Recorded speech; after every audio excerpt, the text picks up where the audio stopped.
Welcome to the Grid Mod Pod, brought to you by AEIC. In this podcast, you'll hear from the utility industry's top operations leaders on how their companies are working to modernize and improve our ever-evolving power grid. Thanks for joining us. Ready to dive into virtual power plants and what they actually mean for customers in the grid? Find out on today's episode of the Grid Mod Pod. Hi, I'm Dr. Elizabeth Cook, VP of Technical Strategy at AEIC and host of the Grid Mod Pod. Today, I'm joined by Kerri Carnes, the Director of Customer Solutions at Arizona Public Service, to unpack APS's Virtual Power Plant Initiative, one of AEIC's 2025 Annual Achievement Award winners, and how it's changing the way utilities manage, demand, and integrate renewables. This matters because VPPs are not just a shiny concept. Done well, they improve grid performance, protect affordability, and create programs customers actually want to use. In this episode, you'll learn how VPPs can strengthen grid performance and flexibility, what data-driven decisions matter for day-to-day operations efficiencies, and how APS designs for affordability and customer experience, including what they learned by failing forward. So with that, Kerri, thank you for joining me today and congratulations on the award. Let's just start with you introducing yourself. Yeah, thank you so much for having me. I'm really excited to talk about this project. I'm as passionate about locational capabilities as you are, so I'm really excited to share about this award-winning project today. I'm Kerri Carnes. I'm the Director of Customer Grid Solutions because I needed 17 words in my title. APS is the largest electric utility in the state of Arizona. We serve 11 of Arizona's 15 counties, so we're also an incredibly geographically diverse service territory. And in my role, I get to work on all the really cool, fun stuff at the utility, right? Like no offense to all of my colleagues, but I get to work on all of the customer-facing technology programs. So everything from electric vehicles to microgrids to expanding our virtual power plant, energy efficiency, and sort of that whole gamut of customer-facing programs. I love it. When I worked in the utility, I remember calling up the customer demand type program manager and over in the regulatory legal side where I was on the operations side. So just hearing about the role kind of being involved within operations, it's clutch. So I think it's one of the things, if I could just jump in, I think it's one of the things that our company is doing so differently. And I think really makes a difference in the way that the enterprise and the operations teams on the whole are embracing the virtual power plant technologies. I've been at APS for going on 23 years. I've had the opportunity to work in a lot of different parts of the business. And this organization really does pull all of the different parts of the business into one. And so having us living in the operations organization, embedded in real-time operations, it's just so critical to it becoming a real thing at APS, if that makes sense. To me, it does. It's the hub and spoke. But so for our listeners, what problem, there's probably many, but were you trying to solve with really launching the APS's virtual power plant, and why was it important at this point in time? So we'll baseline our listeners. Yeah.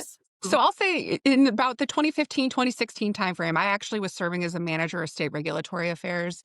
And one of the things that we were really focused on educating our utility commissioners about at the time was just how much demand we were going to be needing to solve for over those kind of the on-peak hours. During the summer months in Arizona, it tends to get a little bit hot. And so the demand in summer can double what we see during the shoulder months or during the winter months. And so thinking about ways that we could shift that demand to different parts of the day when it's lower cost or there's an abundance of renewable energy and we could better leverage that renewable energy, that was one of the things that we were really focusing on making sure that everyone understood why that was something we wanted to focus on.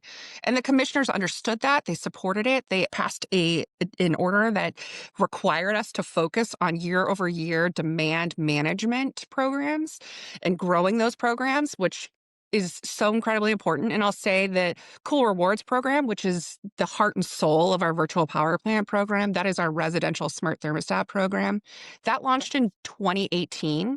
And so from 2018 to the end of last season 2025, we scaled that to a 160 megawatt asset. That's tremendous, right? But we didn't do that by accident. We wanted to make sure that we were creating as much flexibility to support the operations teams as we could. And so we launched an APS Marketplace that helped make the thermostats more available for customers. And we just saw this kind of like hockey stick in adoption.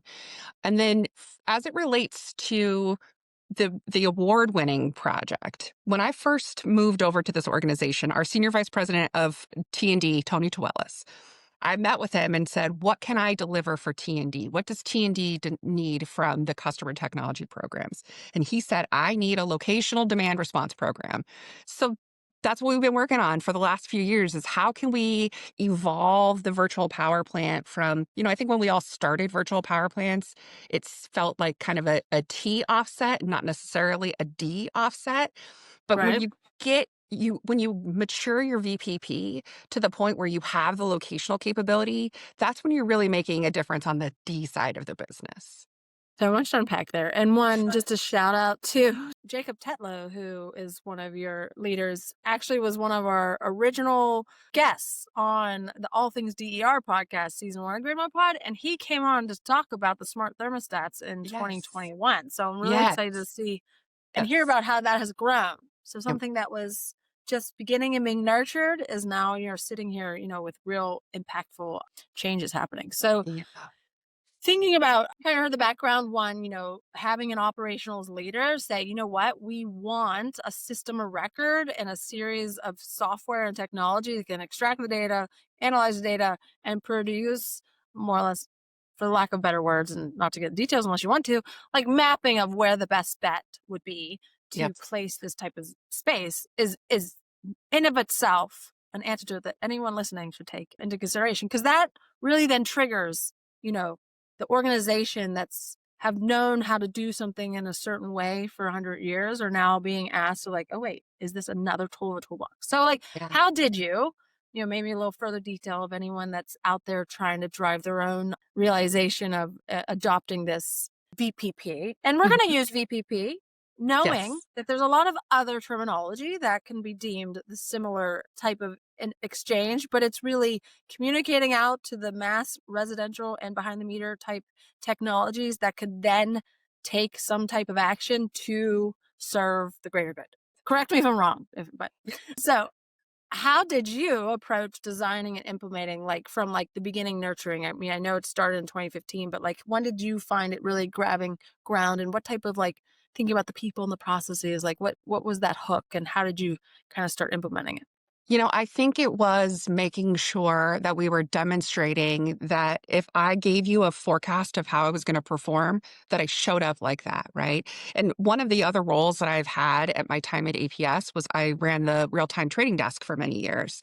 So I understood, I think maybe more than my predecessors, why it was so important to show up the way that you can, right? Because when you're sitting on that trading desk or you're a real-time operator and it's the summer and you're just hoping that everything hits exactly the way that you think it's going to, it's critical for reliability. And you need to know that you can depend on those resources to show up the way that you think that you can. And so really what we've been focused on doing is going around and really kind of evangelizing across the enterprise. Here's what this can do, and let me prove it to you. And when we got beyond kind of the early days, we were like 20 megawatts, and some of our operations folks were like, that's adorable, that's noise on the grid, Right. But when you start talking about 50 megawatts, 100 megawatts, and something more meaningful, a larger chunk, they start to think about things differently. And then the conversation starts to turn into how quickly can you grow this asset, right? I think the other thing that kind of was a huge driver in the growth and the adoption across the enterprise was our officer team actually set a really lofty goal for us, right? What we call the gig goal. They wanted us to scale the virtual power plant to a gigawatt by 2033. That was huge, right? And so then all Right. of a sudden, everyone is like, okay, coming to the table, how can I help you? And I think another really important kind of change was our IT organization stood up a data transformation team, and they really functioned as kind of like my partner in this. And they built us tools, leveraging information that we had from our T&D folks so that we can understand what feeders do we need to be focusing on most. And we can drill down now. We have tools that we didn't have a few years ago that just give us greater visibility. Which is And huge. Just another yeah, like nail in the coffin. Like these concepts and phenomena have been spoken about for many years, but now we as an industry has really evolved, and having access to the data, having access to the models, having access to the systems is really novel and new to our industry. And Mhm. so, it's just important to caveat that, right?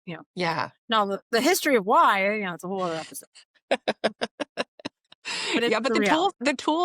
having the tools is what enabled us to respond to that storm event in the summer of 24 that was this project was focused on, right? We had we had a monsoon storm. I know that people think about the desert and think that there's no weather here. We do Yeah, tell occasionally us get more. rain.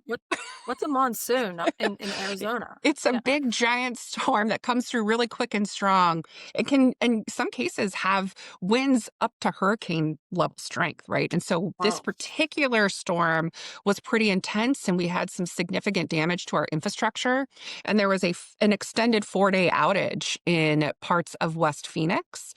And the operations team called me up and said, what can you do in that area? And so we were able to target thermostats specifically because we knew what feeders were impacted. We were able to hone in and say, I don't want to impact my customer experience across the portfolio. I just want to focus on these 2,600 thermostats. And by calling that and then also kind of rotating the equipment, we were able to keep all of those customers in power. And that is huge, right? That is huge. That We should is, clap. yes. It's like, oh boy, I hope this, because it was really kind of, I don't know if Right. funny, but like I had actually given a presentation earlier that week to say, look at this amazing new tool that the data transformation team built for us. I can now drill in. If you need locational support, you let us know. And it was sort of like our T&D team said, hold my beer. Right. Do- And then it Show me. delivered. And it did. And What a rewarding first it was like experience. this, but then it was like, this is so cool. This is so cool that we can focus on a specific part of the system that needs support and in a really affordable way, in a way that protects customer experience, keep those customers in power. I don't know if there's anything else I'm more proud of in my entire career.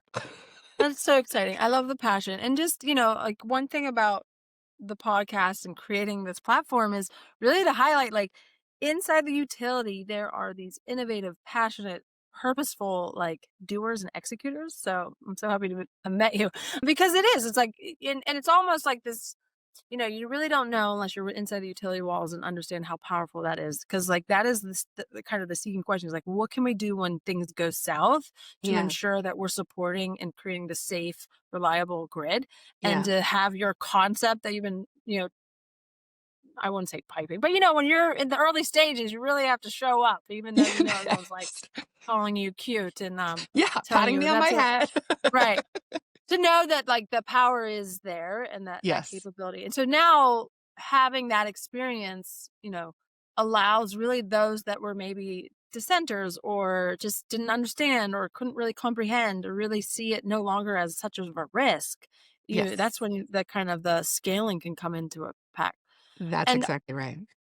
just thinking of the level of coordination, right? It's not Mhm. trivial. So like for you, having the experience that you had on the regulatory side and then being brought into the operation side, which then gives you visibility to like the Right. mechanics of like really how it, I mean, not that you didn't know, but like when you're in it or you're Yeah. like being part of the storm response or, you start to like see all of the levers being pulled.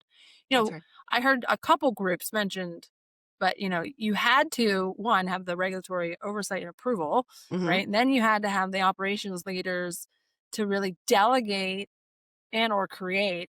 I'm a little obsessed with organizational structure because I'm starting to learn it really as It an impact. matters. It really matters. You called it the digital transformation team, which Yes. was, was it an overhaul of an IT organization or was it like like a team that was directly like assigned for said series of projects or programs? I guess The kind of like latter. The The latter, latter. right? Okay. Like, yeah. So our CIO, Michelle Ferrara, came in and, we pulled her aside and said, this area has just not been getting enough focus. We've had projects in the queue that have been languishing for years. Is there anybody that you can give us as a dedicated resource? And to her credit, she showed up for us and she gave us this dedicated team. Now, the data transformation team doesn't only support us, but he's Right. my main partner in IT to get things going. And he's also responsible for AI, which is also really going to be important to the future growth of the VPP itself, right? We got to figure out how can we better leverage AI and ML so that we can dispatch more intelligently and consider the customer experience. Because I think one of the things we had to overcome. Now I'm going on a tangent, so stop me if you want me Okay. to. Go ahead. One of the things that we had to overcome was, our traditional operators used to say, "Listen, they're getting paid like." If I want to start a power plant, I'm going to push the button, like same thing. And I'm like, all due respect, Right. there are customers on the other side of that, and that has to be part of the calculus. It just has to be because I just view it as a lost acquisition cost if we go and get customers enrolled in programs and then we create a terrible experience for them and they leave. That shouldn't be our Right. goal, right? We want to keep them engaged and enrolled and making sure that we're constantly taking their temperature and making sure that we're evolving our program design to make sure that they are satisfied is important, right? And so I really Right. think that as we're thinking about, okay, how do I get to a gigawatt worth of customer sided resources in my virtual power plant? And then how do I manage those? And how do I call on different assets so that I am thinking about, if you have an EV and a thermostat enrolled and maybe even a battery, and I have the same three assets, I don't want to call on both of us every single time we have a DR event, right? I want to try to rotate them as much as possible so that, so we're all getting the best, we're providing the support to the grid that it needs in a way that also considers the customer experience. So I heard a couple more groups. So then you had to have your customer service team on board. You had, right? You It's had to have, literally everybody. If you work at right. APS, my team has to work with you.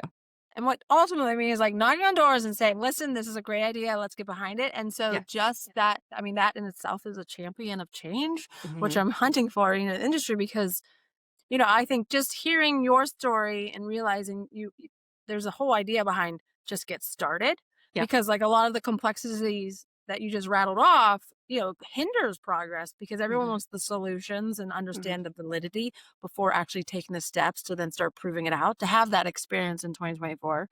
And another thing I think you said is like, we're in this world of AI and ML and like, how are you using it? It's like, well, let's just get the basic fundamentals, which is understanding the current processes, Yep. really believing in the practicality of how the physical grid will show up.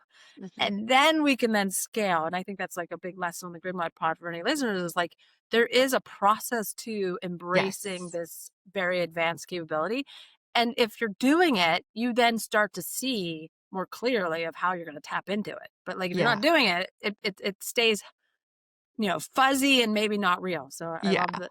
Well, what we did is we put together a crawl, walk, run plan and strategy and then We say socialize that that. around here a lot. Yes, because I want to run, trust me, but I also understand that I have to go on a journey and I have to take everybody with me. I have to take all my peers across my company. I have to take our customers. I have to take our regulators. I have to take everyone along for the ride. And we're not going to run until we do these first couple of steps. And to your point, we have to build the foundation. We have to prove the functionality so that we can get the funding support that we need, right? And one thing I'll also say, because you referenced Jacob Tetlow, everybody needs a Jacob Tetlow in their life, okay? Because one of the things that I think he does best, not only did he, I think, make really great decisions about the organizational structure and where this group should live. Obviously, I'm a huge Jacob Tetlow fan. But the I other was gonna thing say that we're gonna blush because I got my story too. okay. The other thing that I think that he does really well is that he makes it a safe space to try new things, right? Like failure is not a bad thing. We just want to fail fast and learn from it, do it as cheaply as possible, and then share that with as many people as we can so others can learn from maybe the things we wouldn't do again so that our friends don't have to repeat the same experiences, right? And Right. And we as that an yeah. industry get better as a result. And I just think that, he's he's so great at that, right? Like he's And there's no it's criticality about it. And the true essence of AEIC, since we're on the AEIC podcast, is like he was actually the original chair for the DER subcommittee that I Mhm, was introduced to AEIC in 2017. And mhm, just, thinking about there was two leaders in the room that day that I still think about that day. It was Jacob and then a gentleman, David Quire from PPL.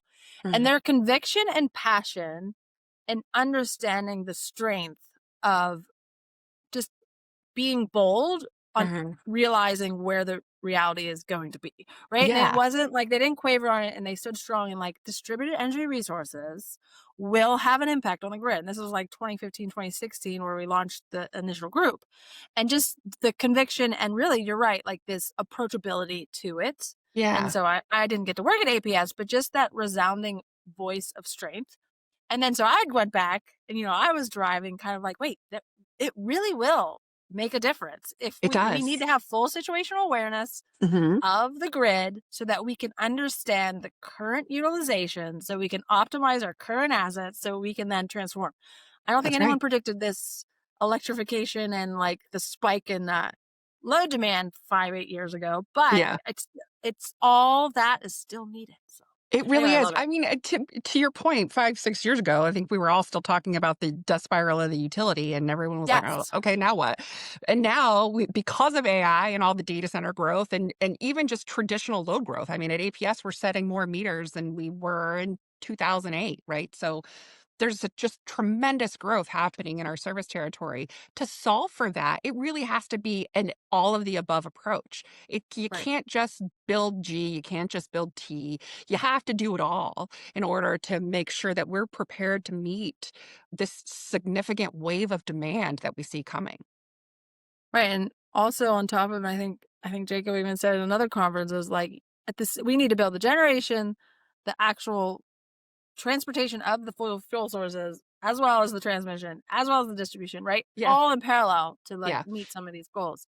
yeah. And so when we think about customer program, and maybe this is me being a little biased, and I'm excited that you're on here, we can't lose sight. We can't take our eye off the ball that having this flexibility, this capability of virtual power plant to offset and ease the overall distribution performance while we all like pivot to the left on the T A, and G. I mean, a it's thousand truly percent. a D. Yeah. So I, you're still chugging along. the other, I think, hidden value in that, Elizabeth, is that okay, we're all going to build all this stuff, right? But we also have to be cognizant of affordability at the end of the day. And Right. customer programs help customers feel like they can control their costs at the end of the day. So not only can it help support the reliability, there's a real affordability and customer satisfaction story in these programs as well. Yeah, I was gonna say, like, how has this project influenced how APS thinks about customer programs? And you kind of just walk right into it.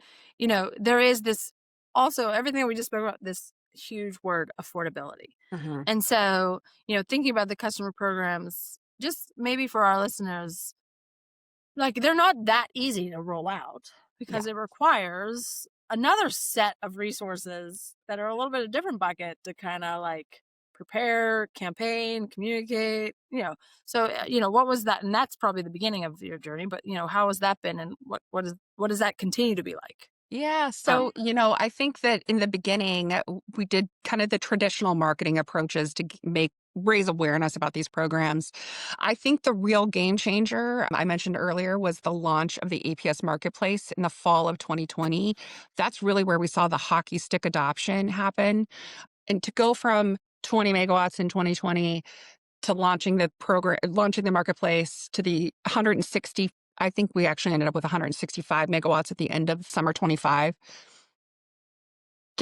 We had to get creative in the way we were doing marketing. But now I sort of have been challenging the team to okay, I think we have picked all of the low hanging fruit. Right. What are the next segments we're going to be focusing on, right? Like we obviously got to all the early adopters, we've got to the tech adopters.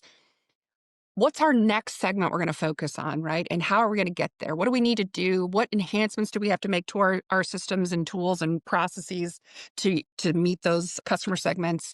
And so that's really what we're focusing on next. And we're thinking about things like multifamily buildings, which we don't currently have in our service territory or in our virtual power plant, rather. We do have them in our territory. Right. I understood. the marketplace, like you Mhm. mentioned it. So like explain that. It's a landing page, right? That Yeah. has the Mhm. ability for customers to come to it and Yep. Yep. So procure we and sign up. Yeah, well, we have a third. This is the game changer about the marketplace is we partnered with a third party to stand up. It is a web page that kind of lives off. It's housed by our company website, of course, but customers can go to the marketplace and they can look at all kinds of energy efficient appliances, whether that's a refrigerator or a smart thermostat. They can track prices, so they can actually like say, "Oh, I like this thermostat, but I'd like it for it to be a little bit more on sale today." And set a tracker reminder and it'll notify them. But the real game changer about the marketplace is that when a customer buys a thermostat from the marketplace, it is pre-enrolled in the program. So in the olden days, Right. There's right? that extra step, which I would never do. Yeah, I'm like you had guilty. to mail in a receipt, you had to wait a Right. couple of bill cycles, and then you get your bill credit. And it's like, who has time for that, right? And so really what Exactly. we were doing when I met with the team when I first moved over here, because I moved into this team in 2019. I was like, our focus has to be on how do we make things as easy as possible for customers. There needs to be as few steps as possible. We need to speak to them like humans and not utility people because Right. utility people are special bears and we think about things differently than maybe the average customers do.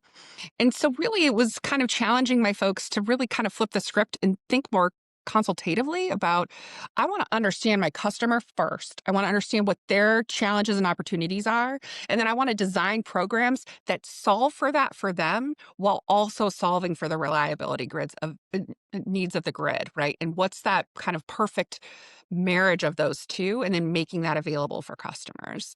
And so having the marketplace make pre-enrolled thermostats available, that's like I said, that's where the hockey stick I was gonna happens. say that's just so, and I think a big part of maybe 2026 will drive me more of this in these conversations is, with the complexity of the world and the massive amount of information being thrown out of us, I think the champions and the key drivers will be those that just remember the simplicity Hmm. of what it all means. And so something as simple, and it probably wasn't simple, but the idea of creating an environment where a customer can directly order a device that removes multiple steps, Hmm.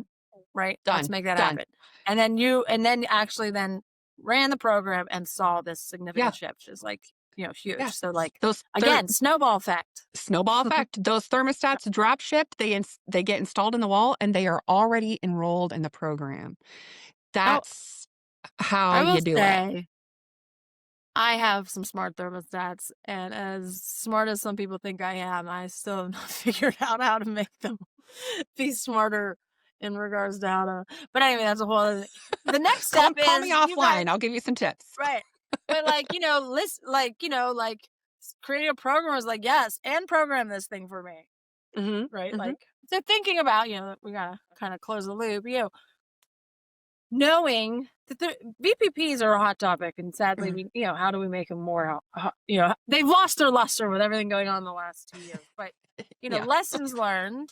What would you, to simplify it, or you can make it complex, would want peers at other utilities to really take away if they're considering a virtual power plant or really just a customer centric grid, Hmm. which I like that that's added into your title I love solution. it. Love it. I think that that's it. You have to keep the customer at the center of everything that we do. It matters so incredibly much. Utility people aren't just here to keep the lights on. We're here to serve our customers. And that's something I think that is in the DNA of APS employees. That we just take that so seriously. But I think my takeaway for all of our peers is if you don't have a virtual power plant or other kind of customer programs that leverage technologies that they are either already adopting or interested in adopting, you're leaving an opportunity on the table. And at a time where we're all seeing such significant growth, this is a really low cost way to support reliability and also impact customer affordability and customer experience. And if I just don't think we can leave that behind at this point in time. I'll also say, just in terms of implementing it, you have to be communicating with your your internal peers. You have to constantly tell the story over and over and over. You And have over and to, over and over. and over and over and over. Like, persistence is key, and you will get there, right? I think that the challenge is when you're trying to change a portion of a business that has been the way that it has been for 100 or more years, it's not going to happen overnight. And you have to have that persistence and that patience, right? And making sure that you have back to the kind of the org design that we were talking about earlier, making sure you've got the right people in the right places also is important. Right. And this kind of resonates, well, actually, maybe just the last episode, but really multiple episodes. And something that I find myself becoming is a change management specialist, which I laugh because 5 years ago, someone said that they gave me some change management specialist. And I was like, what do you do?